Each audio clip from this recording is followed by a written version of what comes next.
Now. On 105.9 FM and streaming worldwide on the WMAL app. O'Connor and Company. It's 7:06 as we launch into hour number 3 here on O'Connor and Company. If you missed any of it, why don't you subscribe to our podcast so you won't miss it again? Then you'll have no excuses for, well, betraying us. Frankly, that's right. It's a betrayal. But we're willing to forgive. Just subscribe to the podcast, and we'll just call it even, okay? Good. Thank you. Glad we had this talk. Coming up at 7:35, Mark Paoletta will join us. He's got a client involved in Hunter Biden's business dealings. And we are also going to speak at 8:05 with KT McFarland, national security expert. It's Larry O'Connor. I keep saying we, and as my mother used to say, do you have a mouse in your pocket? And the answer is no, I do not. I have a friend, Mercedes Schlapp, here with us all morning. Good morning, Mercy. You're literally calling me a rodent? Is that really what you're doing? Yeah, it's about You're to not get even ugly, isn't it? responding. No. I got nothing. My Let's just move on. Goodness. We can at least agree that we both love James Rosen. We love James Rosen. He is not only the senior White House correspondent for Newsmax, but he's also a Beatle expert and aficionado. And he stirred the pot a bit this week with all this talk of cheap fakes.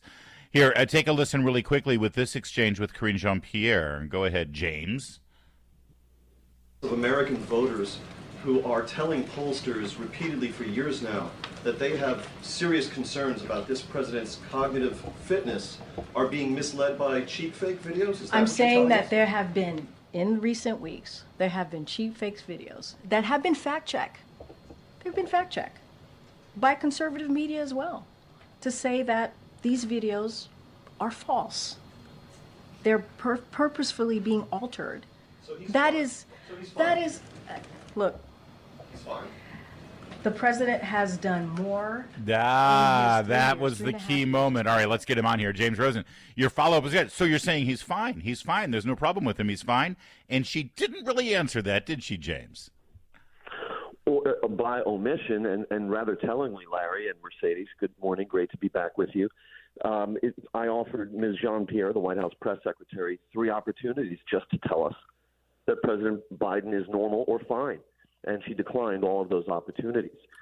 And apart from the presence of me, of course, in this exchange, what makes it important was that it was really a moment where it seemed to crystallize a phenomenon that we see all too often in presidential politics, where you have an administration essentially telling the American people, what are you going to believe? Or who are you going to believe? Me or your lying eyes with these videos? Yeah. And in the course of this, we got a new addition to the political lexicon in cheap fake videos, which Ms. Jean-Pierre never bothered to define.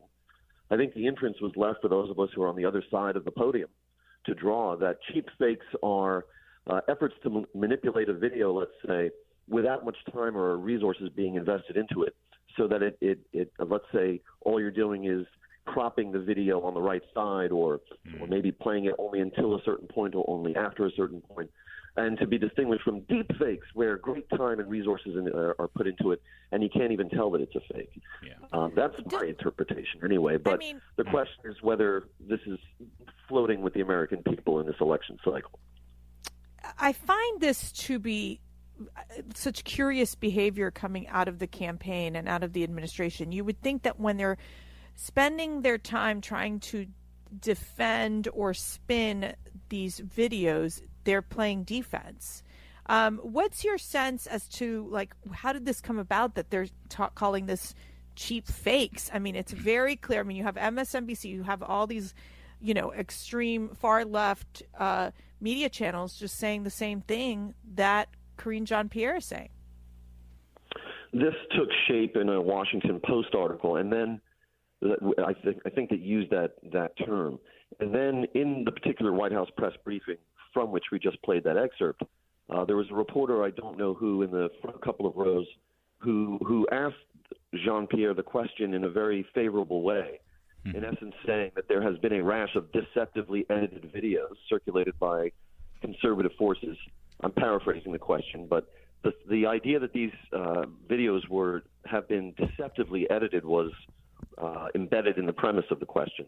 And is this of concern to the White House? And that allowed Jean-Pierre to embark on this course of decrying these videos as cheap fakes and so forth, and saying that they've all been fact-checked. By the way, one assertion on this program that I don't think has been sufficiently fact-checked was Larry's assurances that there is not a mouse in his pocket. Did we ever get to the bottom of that? You know what?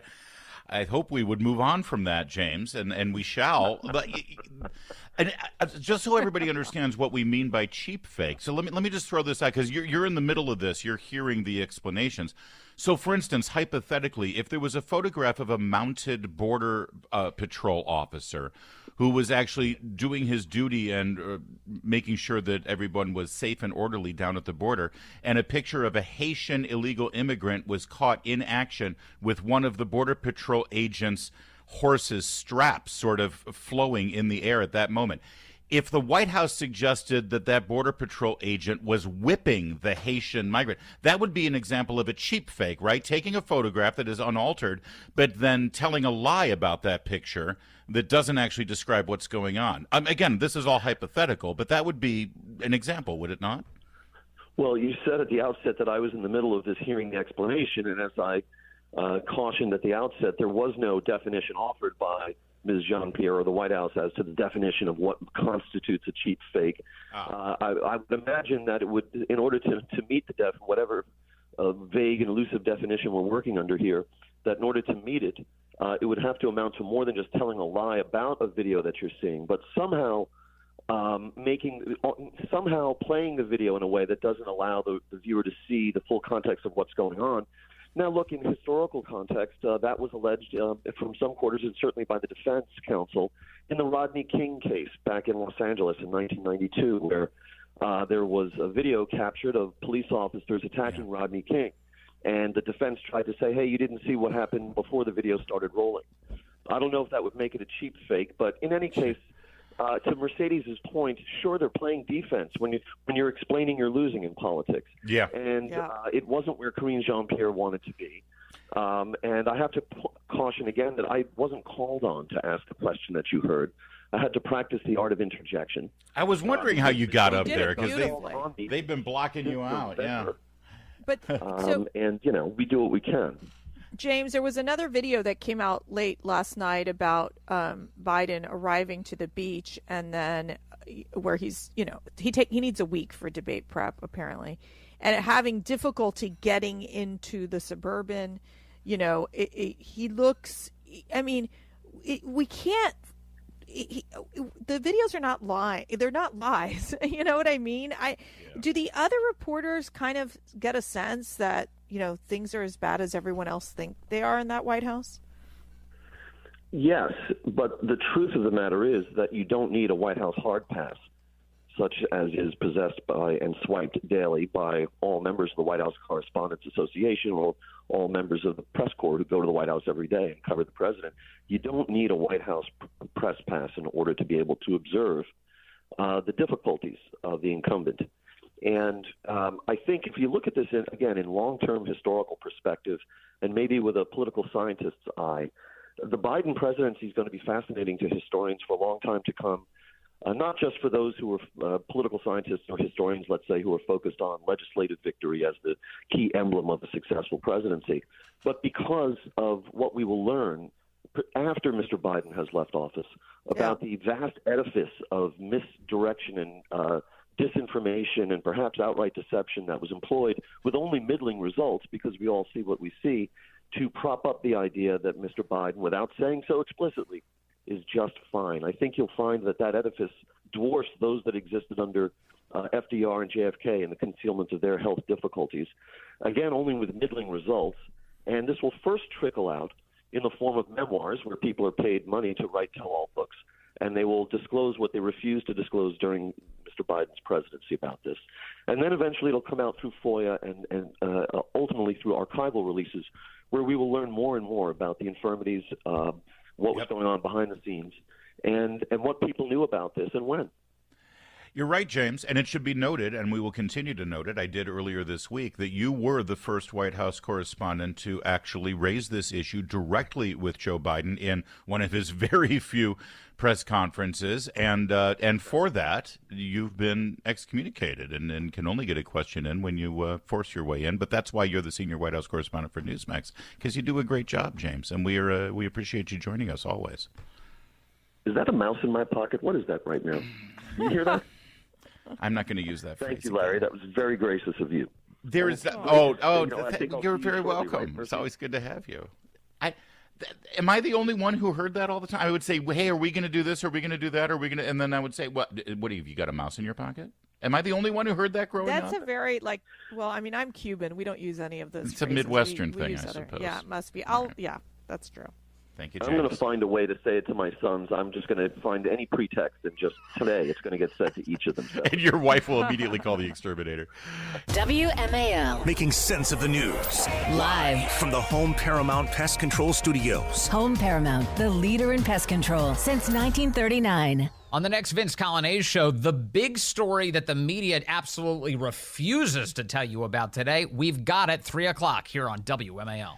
In one of the iterations of the various remakes of Spider-Man, and I honestly cannot tell you whether this is the Tobey Maguire Spider-Man or the Tom Holland Spider-Man or the one that happened in between there. Oh, Tom Holland.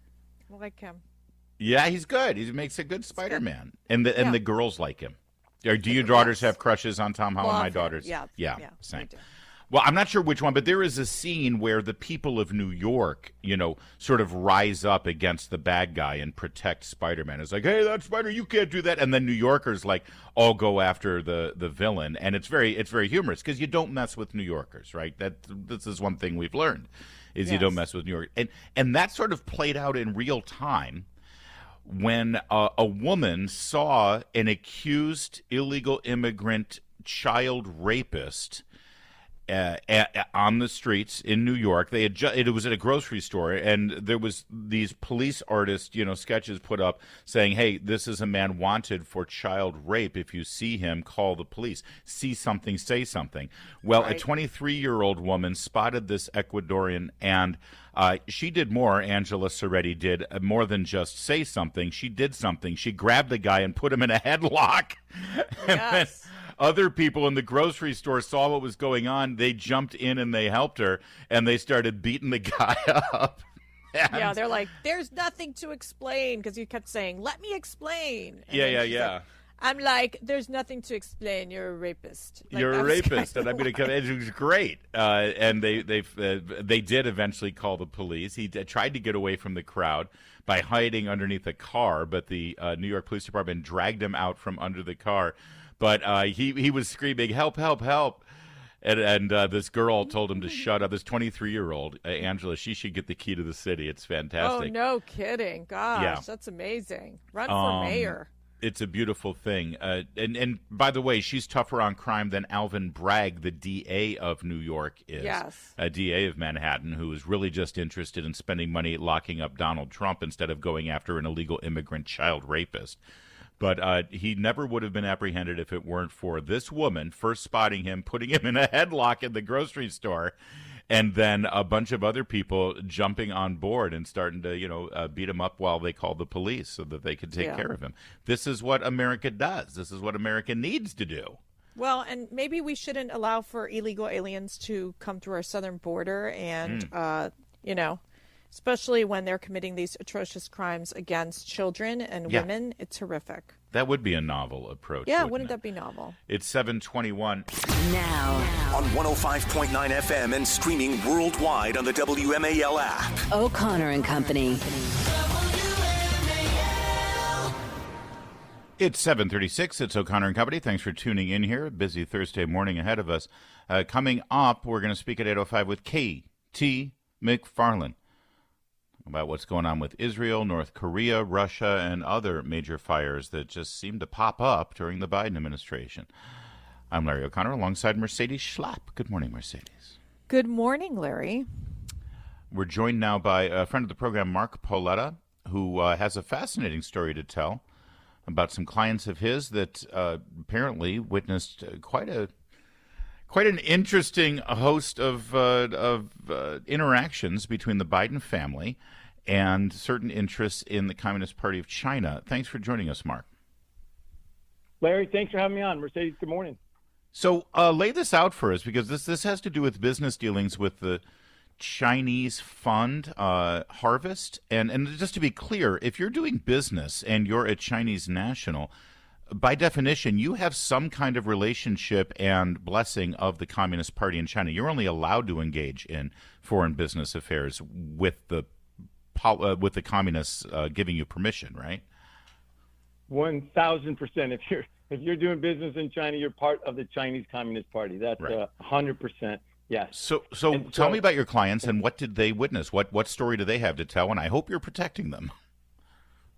Sure. Yes. So Joe Biden lied to the American people in 2019 and 2020, and he lied in the debates with President Trump, in the 2020 presidential campaign about not being involved with his son Hunter's business dealings, right? And so what I have is a client, Jason Galanis, who testified before Congress in February and March that he was a business partner of Hunter Biden and Devin Archer, and he shows that there was a deal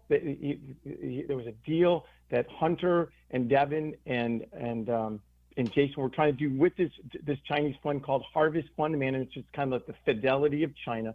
And the Chinese what they wanted out of Hunter Biden in this deal was to get Joe Biden and access to Joe Biden. And so part of this was how do they make it appealing to this gigantic Chinese fund?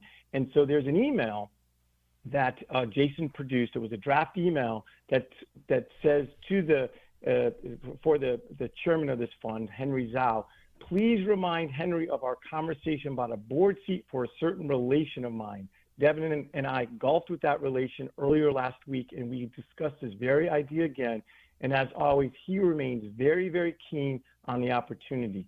So this draft email, Larry, showed that Hunter was discussing this with his father on this golf course. And we all remember this kind of infamous photo that came out of Hunter and Devin and the vice president on a golf course with their golf clubs. That's right. The exact conversation. That's the golf outing that this email matches up with. He said I just golfed with the family interest, and then just earlier that week there was a picture of him with Joe Biden on the greens. The draft email, I think the email goes out August 23rd, 2014. It talks about earlier last week. It's like that Friday before that email goes out that there's that photo that matches up. And so at the end of the day, Hunter cuts this paragraph out because he knows it's so incriminating. And Jason had said their operating principle was write it, regret it, say it, forget it.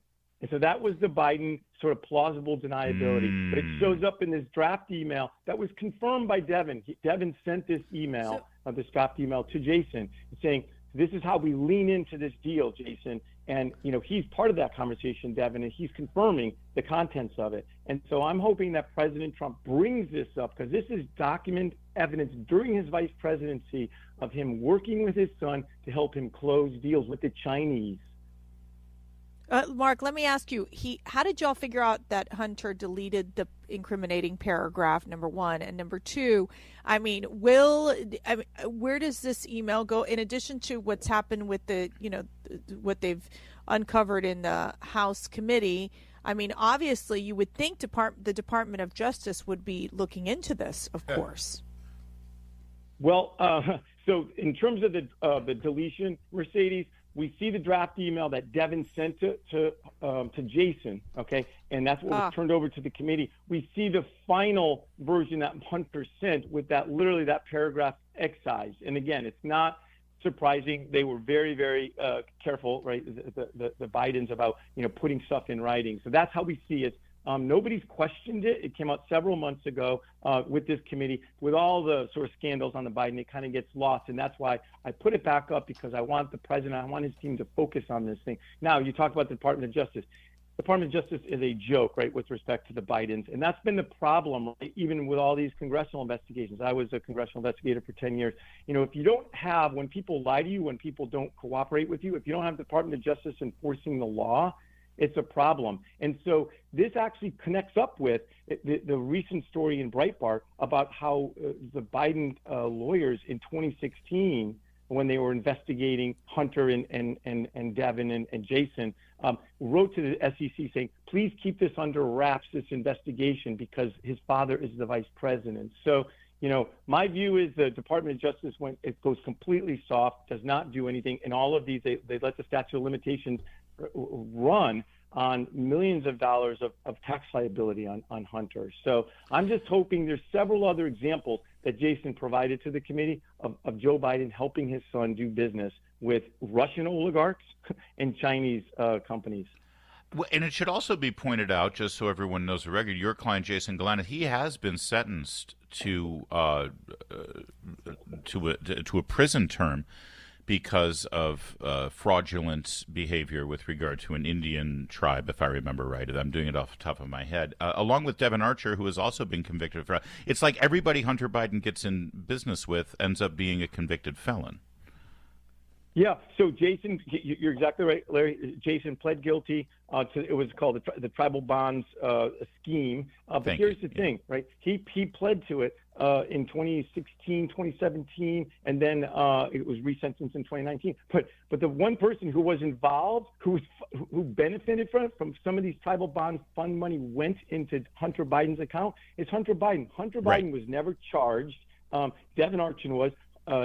Jason pled to it, and you see this disparity of the protection of the Biden family in all of these dealings. And so, there are documents, as you know, Jamie Comer, Chairman Comer, just got about 3 million documents actually recently, like in the past couple of months. John Solomon's done some great reporting on, but this is kind of all connected to those documents showing the disparity in the criminal justice system with respect to Hunter Biden, but also just Joe Biden and his dealings with his son. There was another example of Yelena Baturina, who was a Russian oligarch who Hunter was doing business with, and he set up a phone call where they called his father with Yelena Baturina on the phone. Hunter Biden, Jason was there, Devin was there. Joe Biden gets on the phone and says, "Take care of my son." Take care of my son. I remember that. That's right. Yep. And 5 days later, they signed a deal. She makes a commitment for 10 to 20 million in a project that Hunter and Devin and Jason were working on. So this is Paoletta, the Bidens in action. We got to leave it there. Sadly, we're up against it, but this is great stuff. Thank you for revealing all of this, and I sure hope the Trump team is watching, because you're right. 4 years ago, Biden and Trump squared off for a debate, and Biden said categorically in front of everybody, in front of the American people, "I know nothing. My son didn't do anything wrong. This is all Russian disinformation." Now here we are 4 years later. We'll have another debate next week, and this should definitely be a part of it. In fact, Mark, thank you. Mercedes, I would hope that Jake Tapper and Dana Bash brought this up and raised the question with Hunter Biden. Good luck with that. Yeah, Trump shouldn't even have to bring it up. This should be half of the debate should be Joe Biden on the stage at a podium having to answer the questions that he has refused to answer about his son and all of these criminal business dealings. But yeah, good luck. 745 WMAL traffic and weather every time.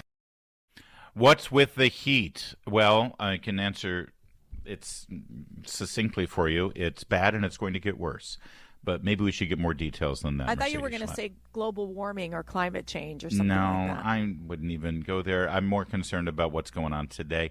EILEEN WHELAN is the meteorologist at Channel 7 WJLA ABC7 and our partner in crime here on O'Connor and Company. All right, EILEEN, what's with the heat? And why is it going to get even hotter?